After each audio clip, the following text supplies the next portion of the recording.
So we're sitting here having a drink, Jonathan and myself.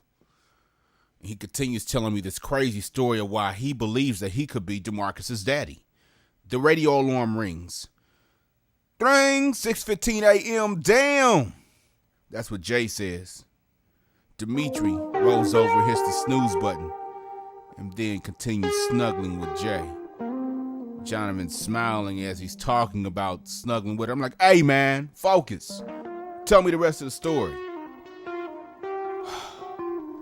A tear comes down his eye. Mama's fat boy, the saga.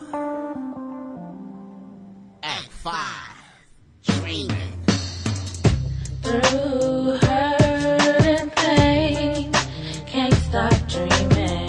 JJ in the building. Through everything, can't stop dreaming.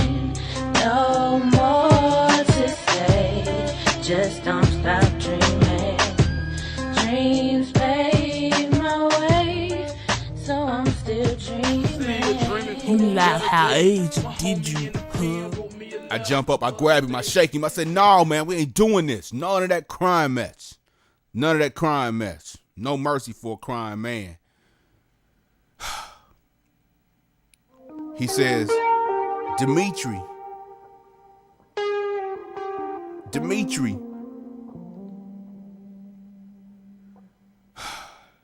That's what she asked me when she started kissing me on my neck.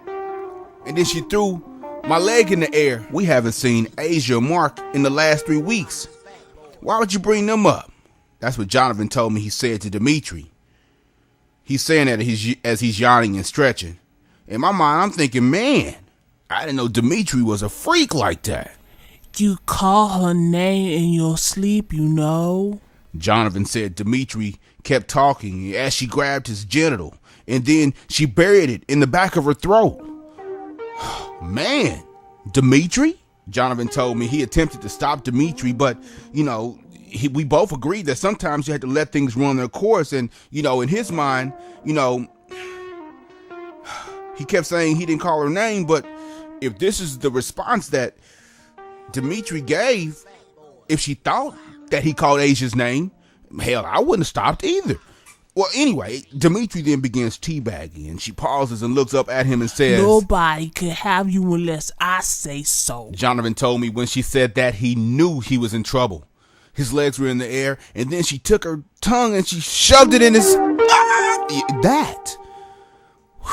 I didn't know Demitry had it in her. At this point, I'm sitting up, I'm looking at Jonathan like, man, why didn't you bring Demitry? But... I couldn't get off task. Settled myself back down, sat back in my seat. I said, man, what does this have to do with DeMarcus? What does this have to do with mama's fat boy? My son. Jonathan said it took him a second to figure out that Demitry was trying to turn him out. That she had his mind for a while. So he threw her off of the bed, he grabbed her by her hair, and he slammed her against the dresser, bending her over, facing the mirror, and told her, you don't run shit. Said he was banging her, getting at her, trying to control her.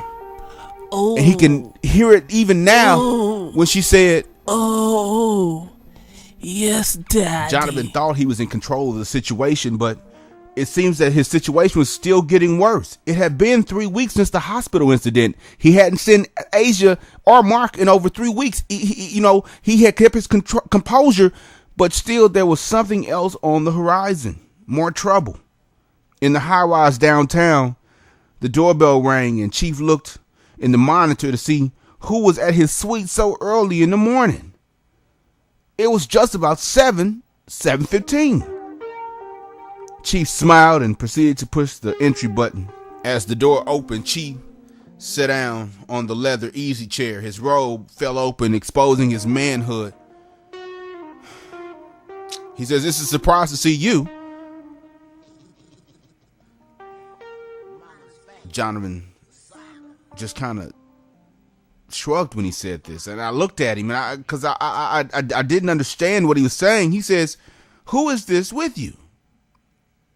The woman takes off her hat and glasses and smiles. Alicia is a present for you. Had a little time between meetings and a card just couldn't say thank you the right way. And then Jonathan tells me that Alicia was bought to Chief as a present from Asia.